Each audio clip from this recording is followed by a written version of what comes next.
안녕하세요. H성형외과 백정환입니다. 오늘 설명드릴 내용은 안면 윤곽 수술 후에 특히 이제 가장 많이 시행되는 사각턱 절제술 후에 많은 환자분들이 부작용을 의심하시면서 질문 주시는 내용입니다. 사각턱 수술 후에 턱선이 볼록해졌어요. 또는 사각턱 수술을 했는데 얼굴이 아직도 커요. 또는 수술 후에 턱 부위에서 동그란 게 만져져요. 이런 등등의 질문들을 많이 주시는데요. 오늘은 이런 부작용 증상들에 대해서 정확한 이해를 좀 돕고자 설명드리고자 합니다. 먼저 사각턱 수술 전에는 이전 포스팅에서 말씀드린 것 같이 한 7가지 정도는 꼭 고려를 해야 된다고 생각하고 있습니다. 페이셜 인덱스라는 것이 있고요. 그러니까 얼굴의 상하 길이와 좌우 길이의 비율, 그런 것들을 고려해야 된다는 거고요. 또 하나는 바이고니얼 위스라고 해서 하악의 좌우 폭을 좀 고려를 해야 되고요. 그 다음에 앵글 디그리라고 해서 하악각의 각도를 좀 고려를 해야 되고요. 또 귀 위치를 또 하악각의 위치와 고려를 같이 함께 해야 된다는 내용이고요. 하나는 또 마이크로그나시아 또는 하이퍼그나시아, 하악 외소증, 그런 것들을 함께 고려해야 된다는 거고요. 그 다음에 침샘이나 이런 것들을 고려하고, 또 페이셜 컨캐비티라고 해서 얼굴이 볼록한지 오목한지, 이런 한 7가지 정도는 고려를 해서 수술 전에 이제 고려를 해야 된다.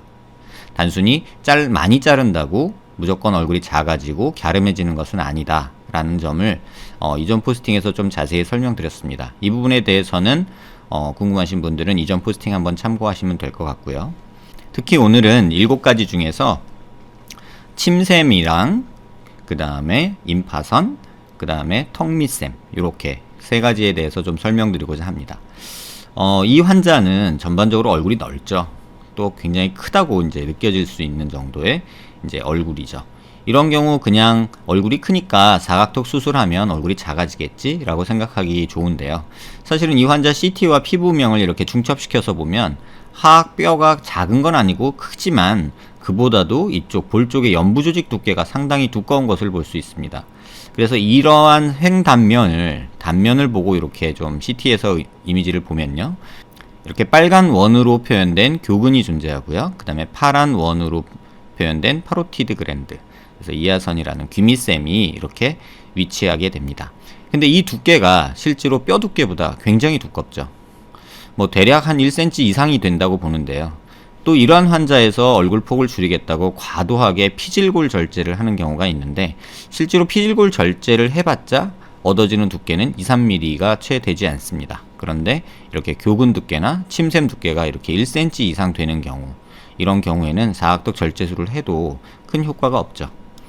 조금 모식도로 보시면요, 이렇게 뼈의 두께가 있어서 잘라준다 라고 했을 때 갸름해지는 양이 이제 많이 자르면 갸름해지겠지라고 생각하기 좋은데, 실제로 이 교근 두께와 이 귀밑샘, 이 침샘 두께가 이렇게 함께 더해져서 겉으로 표현되기 때문에 무조건 많이 자른다고 얼굴이 좋아지지 않습니다. 그래서 많은 분들이 수술 후에 많은 기대를 가지고 얼굴을 보는데 실제로 수술 전과 좌우폭이 별로 변화가 없다라고 느끼는 경우가 많은데요.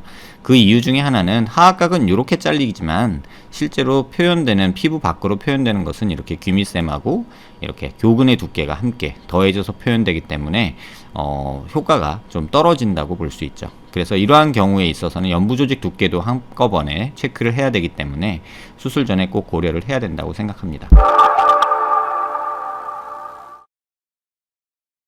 또 한 가지의 경우는요, 하악각을 많이 자르고 나면 이렇게 하악이 갸름해지는 것들은 있지만 약간 개떡 가까운 이렇게 좀 과절제 비슷하게 많이 자른 경우에는 이렇게 목선에서 볼록한 부분이 나타나게 됩니다. 만져보면 대충 대추씨에서 밤알 정도, 대추알 정도에서 밤알 정도 사이즈로 만져지는데요. 이러한 부분이 있어서 왜 볼록해졌지, 이게 뭘까요? 라고 이제 질문 주시는 분들이 있는데, 하악 하연에, 하악 체부 쪽 아래쪽에 턱 밑샘이라고 해서 혀 밑바닥으로 침이 나오는 그런 침샘이 또 하나 존재를 합니다. 그래서 많이 잘린 경우 이렇게 턱 밑샘이 이렇게 볼록하게 이렇게 표현되는 경우도 존재하죠. 그래서 모식도로 보시면 이렇게 하악 아래쪽에 이렇게 턱 밑샘이 위치하는데, 고개를 들어서 보면 이렇게 대추알 또는 밤알만하게 이렇게 존재를 하죠. 결코 작은 사이즈는 아닌데요. 이렇게 하악을 많이 자르다 보면 이 턱 밑샘이 밖으로 노출돼서 이 사진처럼 이렇게 볼록한 느낌이 나타날 수 있습니다. 또 하나 보셔야 될 거는 이렇게 얼굴 쪽에는 임파선이 굉장히 많이 분포를 하는데, 혈관을 따라서 이제 페이셜 아터리 따라서 존재하는 임파선이 있고, 또 이렇게 귀 뒤쪽에 이렇게 경동맥 쪽을 따라서 이렇게 존재하는 임파선이 굉장히 많이 존재를 합니다. 그래서 요것만 좀 따로 보면요, 이렇게 페이셜 아트리 베인을 따라서 돌아가는 분포하는 임파선이 존재를 하고요. 또 요 귀 밑각 있는 쪽에 이렇게 임파선이 많이 존재를 하죠. 근데 임파선이라는 게 이제 의학적으로는 면역 반응이 일어났을 때 이제 척후병이라고 해서 가장 먼저 균 같은 외부 자극에 대해서 이제 반응을 하는 거죠. 근데 정상적으로 감기 걸렸을 때만 해도 이렇게 임파선이 부을 수도 있고요. 또 특별한 원인이 없이 피곤하기만 해도 이렇게 임파선이 이렇게 부을 수도 있습니다. 그래서 조직 검사를 보내보면 비나인 하이퍼플라지아라고 해서 그냥 양성 임파선 증대 이런 식으로 표현하기도 하는데, 원인은 명확하지 않지만 여러 가지 정상적으로 우리가 작아졌다 커졌다 하는 게 임파선입니다. 이 환자 같은 경우는 사각턱 재건수를 받은 환자인데요. 수술 전에 이렇게 하악각이 없던 상태에서 수술 후 6개월 모습입니다. 턱도 약간 앞으로 빼서 턱선이 또렷해졌는데도 불구하고 그 전에 이제 한 3, 4개월째 경과 봤을 때 존재하지 않던 이렇게 볼록한 만져지는 조그만한 콩알만한 그런 녀석이 이렇게 만져졌죠. 그래서 임파선이라고 생각을 하고 겉에 한 1cm 조금 그 정도 되게 절개를 해서 임파선을 제거를 했습니다. 그래서 제거를 한 모습이 이 모습이고요. 그래서 이걸 조직 검사를 보내보니 이제 비나인 하이퍼플라지아라고 해서 그냥 잠깐 좀 커진 거라고 이제 생각이 되죠. 이런 경우가 이제 주로는 목 쪽에 이제 굉장히 많이, 이쪽 부위에 굉장히 임파선이 많이 생기는데요. 감기 걸렸을 때 또는 아주 피곤할 때 이럴 때 이런 것들이 생기죠. 근데 이제 대부분의 환자들이 이런 경우에 이제 수술해서 혹시 보형물이 들어가서 턱에 보형물이 들어가서 이런 게 생기지 않았나라고 이제 수술 부작용으로 의심을 하시는데, 사실은 이런 경우는 정상적으로도 임파선이 생길 수 있고요. 이런 경우에 이제 절제해 놓고 나면은 특별한 문제 없이 회복이 되죠. 물론 이제 겉에 흉터는 조금 남아서 조금 아쉬움이 있을 수 있겠지만, 대부분 이 흉터는 시간이 지나면 좀 잘 안 보이고요. 또 이 임파선이 빠져나간 빈 공간이 있기 때문에 수술 직후에는 좀 단단하게 뭉치고 볼록한 느낌이 아직 남아있는 경우가 종종 있습니다. 하지만 시간이 지나면 주변 지방 조직으로 이제 대체가 되면서 좀 부들부들해지면서 흉터랑 이런 촉감이나 뭉친 느낌이 이제 적어지는 게 이제 현실이죠. 근데 이제 수술 후에 이런 것들이 생기면, 또는 사각적 절제 후에도 이런 게 생길 수 있거든요. 근데 그랬을 때 이제 수술 부작용이다, 수술 후에 꺼져놓고 나온 거 아니냐, 뼈 쪼가리가 만져진다, 이런 얘기들을 많이 하세요. 근데 사실은 이런 거는 임파선일 가능성이 굉장히 많아서 보통은 한 2주에서 3주 정도 경과를 지켜보고 괜찮다면 없어지는 경우가 대부분이고요. 그렇지 않은 경우라 하더라도 그냥 간단히 절제해주면 되는 거기 때문에 크게 고민할 내용은 아닌 듯 합니다.